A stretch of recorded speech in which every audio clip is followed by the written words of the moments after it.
First at 5 o'clock, a mother-to-be is beaten so severely her baby was killed, and the young mother is barely alive at this hour. Tulsa police tell us they arrested her boyfriend, Colby Wilson, for the crime. News on 6's Emery Bryan is live on our top story this evening. Emery?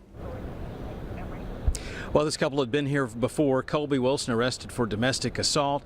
His girlfriend, Alyssa Fielding, had been here for a protective order, which she later tried to have dismissed. But her case was so outrageous, judges refused, and she went back to the boyfriend anyway.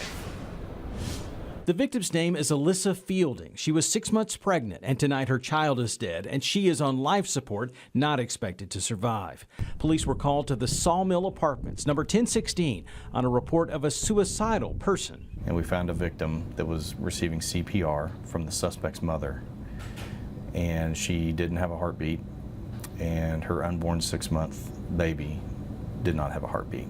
Police arrested the victim's boyfriend, Colby Ray Wilson, for murder and assault. It's not his first time behind bars, not the first arrest for domestic violence, not the first time against Alyssa Fielding.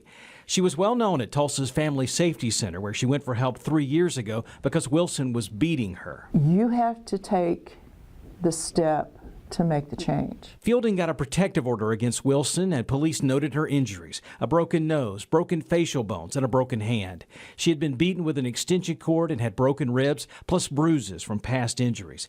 This time, police say Wilson did almost the same thing again. She had multiple skull fractures, a collapsed lung, and from what we're understanding at this point is that it was just from him beating her. She is the first woman killed in Tulsa after taking all of the steps recommended by the Family Safety Center. She did everything, except after he got out of prison, she went back. There wasn't much more that could be done until she was willing to make the change herself. And police say that even the victim's family tried everything they could to keep her away from Colby Wilson, but she went back anyway. Now, the Family Safety Center says they plan to go back over the case, go through a timeline, debrief, and figure out if there is anything they could have done more to prevent this from happening. Reporting live downtown at police headquarters, Emery Bryan, Oklahoma's own News on 6.